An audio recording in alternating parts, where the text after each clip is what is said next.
श्रीमद् भागवत रहस्य परमात्मा का ध्यान और चिंतन। थोड़ा सा सोचने से ख्याल में ये बात आएगी कि मन क्यों बिगड़ा हुआ है। संसार का चिंतन करने से मन विकृत होता है। प्रभु का चिंतन स्मरण करने से मन सुधरता है। जीव अमंगल है, प्रभु अमंगलमय है। मनुष्य की काम वृत्ति नष्ट हो जाए तो सब कुछ मंगल हो जाता है। जो काम के अधीन नहीं है उसका सदा मंगल ही होता है। काम जिसे मार सके, पराजित कर सके, वो जीव है, और काम को जो पराजित कर सके वो ईश्वर है। मनुष्य का अपना अमंगल कार्य ही विघ्न करता होता है, किसी और का नहीं।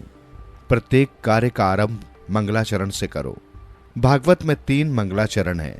प्रथम स्कंद में व्यासदेव का, द्वितीय स्कंद में सुखदेव जी का और समाप्ति में सूत जी का। शया में सोया हुआ मनुष्य पाप अधिक करता है।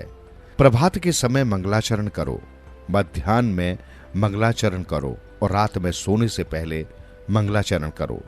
धीमाही व्यास जी ने ध्यान करते हुए कहा है कि एक ही स्वरूप का बार बार चिंतन करो। मन को प्रभु के स्वरूप में स्थिर करो।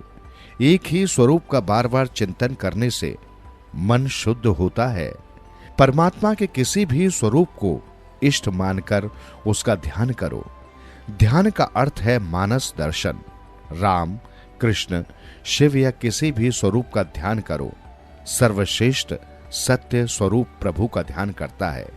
ऐसा व्यास जी ने मंगलाचरण में कहा है। व्यास जी ऐसा आग्रह नहीं करते हैं कि एकमात्र श्री कृष्ण का ही ध्यान करो। वे किसी भी विशिष्ट स्वरूप का आग्रह नहीं करते हैं। जो व्यक्ति जिस किसी स्वरूप के प्रति आस्थावान हो वो उसी का ध्यान करे। ठाकुर जी के जिस रूप से हमें आनंद हो वही रूप उत्तम है। एक ही स्वरूप के अनगिनत नाम है। सनातन धर्म के अनुसार देव अनेक होते हैं पर ईश्वर तो एक ही है। मंगलाचरण में किसी एक देव का नामोल्लेख नहीं है। ईश्वर एक ही है, केवल उनके नाम और स्वरूप अनेक हैं। वृषभानु की आज्ञा थी कि राधा के पास जाने का किसी भी पुरुष को अधिकार नहीं है। अतः साड़ी पहनकर और चंद्रावली का श्रृंगार धारण करके कृष्ण जी राधा से मिलने जाते हैं। कृष्ण साड़ी पहनते हैं तो माता बनते हैं। एकन सदा विप्रा बहुधा वदंती। ईश्वर के अनेक स्वरूप हैं किंतु तत्व एक ही है। दीपक के आगे जिस किसी रंग का शीशा कांच रखेंगे उसी रंग का प्रकाश दिखाई देगा।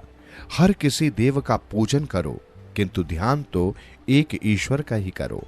रुक्मणी जी अनन्य भक्त हैं, पूजन देवी का करती हैं पर ध्यान श्री कृष्ण का ही करती हैं।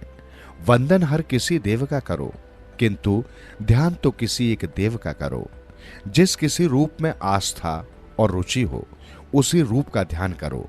ध्यान, ध्याता और ध्येय में एकत्व होना आवश्यक है और ऐसा एकत्व होने पर ही परम आनंद की प्राप्ति होती है।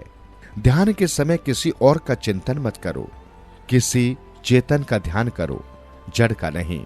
ध्यान करना ही है तो श्री कृष्ण का ध्यान करो। अनेक जन्मों से इस मन को भटकते रहने की आदत हो गई है। ध्यान में पहले तो संसार के विषय ही उभरते हैं, वे मन में ना आए।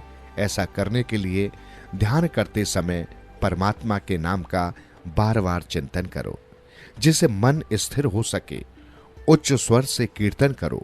कृष्ण के कीर्तन से जगत का विस्मरण होता है। परमात्मा के मंगलमय स्वरूप का दर्शन करते हुए कीर्तन करो।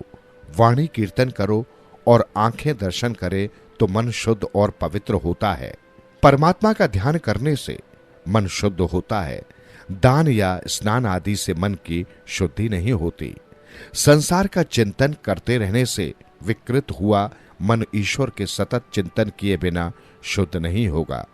इस शरीर जैसी मलिन वस्तु और कोई नहीं। इस मलिन शरीर द्वारा परमात्मा से मिलन नहीं हो सकता। इस शरीर का बीज अपवित्र है। ठाकुर जी को मन से मिलाना है। बिना ध्यान के मनोमिलन नहीं हो सकता। आंख से श्री भगवान का दर्शन और मन से स्मरण करोगे तो परमात्मा की शक्ति तुम्हें मिलेगी। ईश्वर का ध्यान करने से ईश्वर की शक्ति जीव को मिलती है। ध्यान करने से ईश्वर और जीव का मिलन होता है। बिना ध्यान के ब्रह्म संबंध नहीं हो सकता। ध्यान की परिपक्व दशा ही समाधि है। वेदांत में इसे जीवन मुक्ति माना गया है।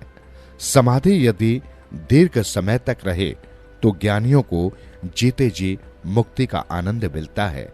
भागवत में बार बार कहा गया है कि ध्यान करो और जप करो। हर एक चरित्र में इस सिद्धांत का वर्णन किया गया है। ऐसा करने में पुनरुक्ति दोष नहीं है। किसी सिद्धांत को बुद्धि में दृढ़ करने के लिए उसे बार बार कहना पड़ता है। भागवत के प्रत्येक स्कंध में इस जप ध्यान की कथा है। बिना ध्यान के ईश्वर का साक्षात्कार नहीं हो सकता। वसुदेव देवकी ने 11 वर्षों तक ध्यान किया तो उन्हें परमात्मा मिले। भागवत का आरंभ ध्यान योग से किया गया है। जो मनुष्य ईश्वर का ध्यान करेगा वही ईश्वर को प्रिय होगा। साधन मार्ग का आश्रय लेकर ज्ञानी मुक्त होते हैं। ज्ञान से ज्ञानी भेद का निषेध करते हैं।